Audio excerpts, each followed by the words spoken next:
India में real estate में आज तक कोई यूनिफॉर्म बिल्डर बायर एग्रीमेंट तो बन सका है नहीं, लेकिन फिर भी किसी भी बिल्डर के एग्रीमेंट को देखे बिना ही आप बहुत कुछ समझ सकते हैं। आखिर हर बिल्डर का सेंस ऑफ एंटाइटलमेंट ही कुछ ऐसा है कि जैसे कॉन्ट्रैक्ट वही जो साहब की मर्जी सही। कुछ क्लॉजेज ऐसा लगता है कि हर बिल्डर ने एक दूसरे का कॉपी पेस्ट कर लिया है या फिर सबकी लीगल टीम कॉमन है। और बात सिर्फ उन वन साइडेड और एक्सप्लॉयटेटिव क्लॉजेज की है ही नहीं जहां डिस्प्यूट ना होने की सूरत में बिल्डर फायदे उठाते रहते हैं, या फिर वो ग्रे जोन जो कि कानून में भी डिबेटेबल है। बात उन क्लॉजेज की कहीं ज्यादा है जो डिस्प्यूट होने पर कानून की दहलीज तक पहुंचते हैं और एक नहीं कई मौके पर कोर्ट के सामने टिक ही नहीं पाए हैं जब भी किसी बायर ने उसे लीगली चैलेंज किया है। ऐसा ही एक क्लॉज होता है आर्बिट्रेशन क्लॉज, एक ऐसा क्लॉज जो कहता है कि बिल्डर और बायर में किसी भी तरह के विवाद होने की सूरत में आप कानूनी सहायता के लिए कोर्ट में जाने से पहले आर्बिट्रेशन यानी कि मध्यस्थता का ऑप्शन लेने के लिए बाध्य हैं। और कौन होगा ये मध्यस्थ यानी कि आर्बिट्रेटर बिल्डर और बायर के बीच में? आर्बिट्रेटर होगा वो वकील जिसे कि बिल्डर अपॉइंट करेगा। अब जाहिर सी बात है कि जब आर्बिट्रेटर बिल्डर द्वारा मनोनीत होगा तो वो बिल्डर की ही सुनेगा। आर्बिट्रेशन क्लॉज आज हर बिल्डर के हर बायर के साथ कॉन्ट्रैक्ट की एक रियलिटी है, जबकि शायद ही कभी कोई बिल्डर इस क्लॉज का शेल्टर ले पाया हो अगर एक बायर कानूनी तौर पर है तैयार उसे चैलेंज करने को।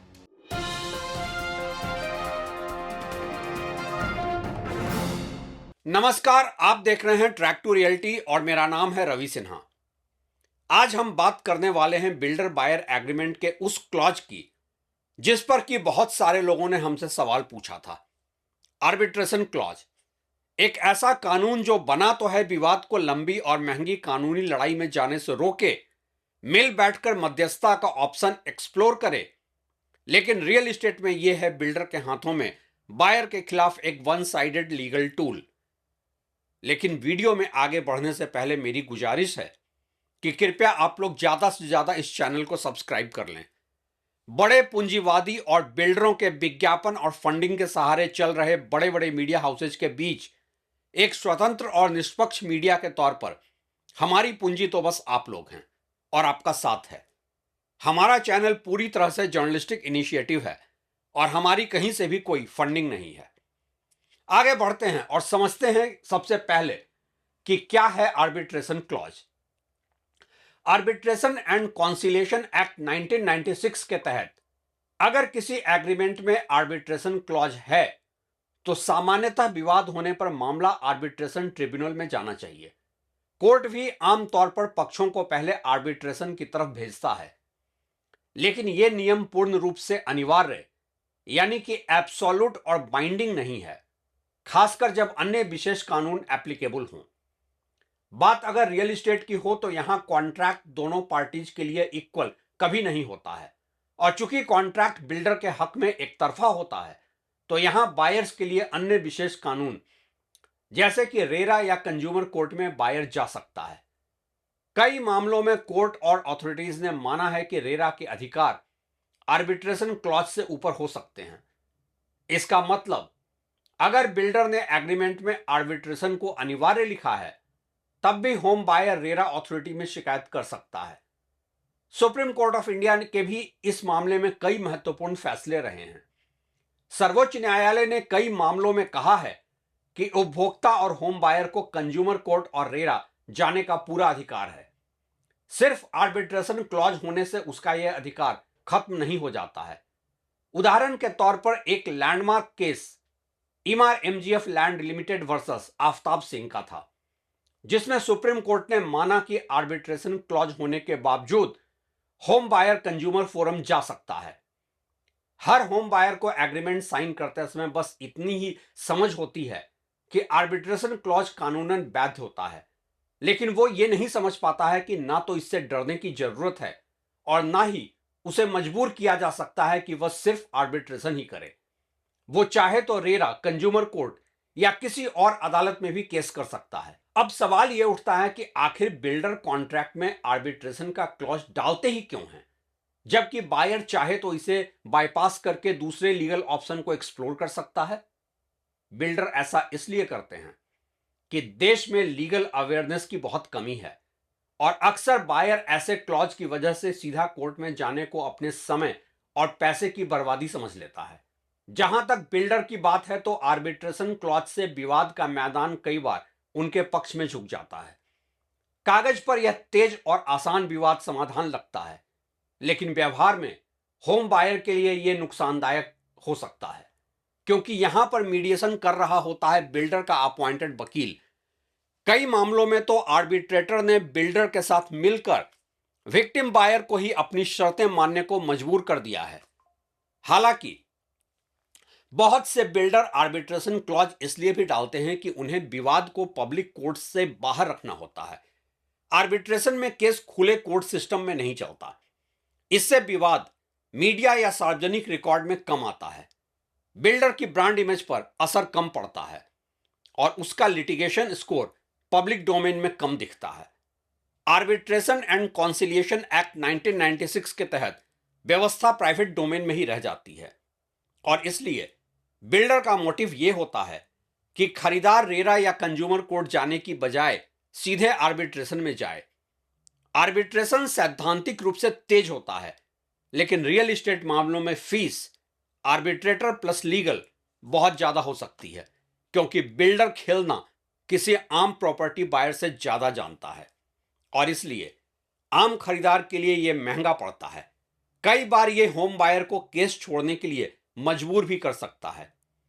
होम बायर को आर्बिट्रेशन में जाने से होने वाले संभावित नुकसान की बात करें तो सबसे पहले तो निष्पक्षता पर ही सवाल है।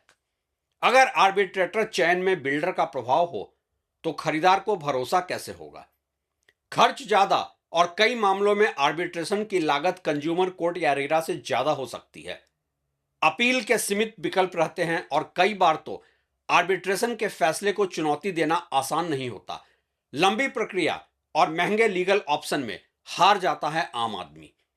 चूंकि एग्रीमेंट बिल्डर के वकील बनाते हैं, इसलिए डिले पेनाल्टी खरीदार के लिए ज्यादा, बिल्डर के लिए कम और विवाद होने पर आर्बिट्रेशन की शर्त भी उसी में जोड़ दी जाती है।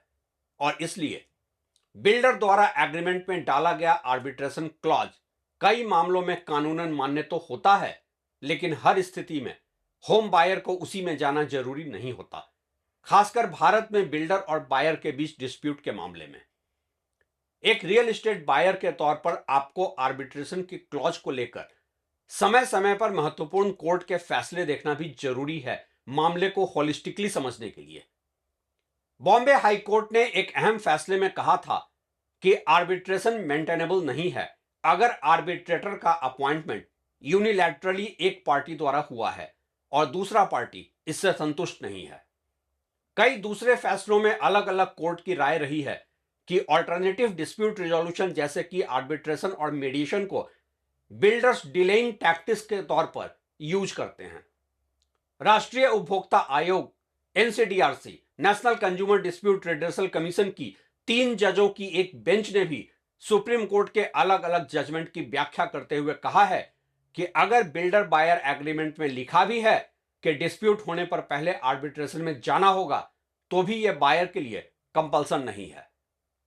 अब इतनी बात सुनकर आप भी सोचने लगेंगे कि आखिर क्यों बिल्डर अपने एग्रीमेंट में आर्बिट्रेशन का क्लॉज डालते ही हैं जब बायर के पास ऑप्शन होता है कि वो इसे बाईपास कर सकता है।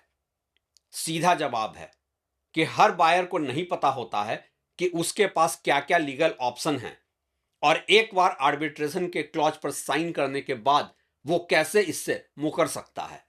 कुछ तो लीगल नॉलेज की कमी और कुछ इस देश की महंगी और लंबी कानूनी प्रक्रिया ऐसी कि बायर डरता भी है एक बार ऐसे कॉन्ट्रैक्ट को साइन करने के बाद जिसमें आर्बिट्रेशन का क्लॉज हो। उसे हर बार यह बताया जाता है कि आपने खुद कॉन्ट्रैक्ट साइन किया है, जैसे कि बायर के पास कोई और चॉइस भी था। और बिल्डर, एक ने तो खुद मुझसे प्राइवेटली एडमिट किया कि आर्बिट्रेशन का क्लॉज तो उसके लिए डिस्प्यूट होने पर बायर के लिटिगेशन कॉस्ट और लिटिगेशन टाइम को बढ़ाने का टूल है, ताकि बायर हिम्मत ही ना करे कानूनी लड़ाई में जाने के लिए। कोई एक दो हिम्मत भी करे तो दूसरे उनके एक्सप्लॉयटेशन को देखकर ही डर जाएं। और इसलिए अंत में मैं सिर्फ इतना ही कहूंगा कि अगर आपने भी ऐसा बिल्डर बायर एग्रीमेंट साइन किया है जिसमें कि आर्बिट्रेशन का क्लॉज है, तो डरे नहीं। आपके पास सारे ही दूसरे लीगल राइट्स हैं और आर्बिट्रेशन का क्लॉज आपको किसी भी लेवल पर मजबूर नहीं कर सकता है। अगर इससे रिलेटेड और भी कुछ सवाल हैं आपके पास तो आप हमसे पूछ सकते हैं। शुक्रिया।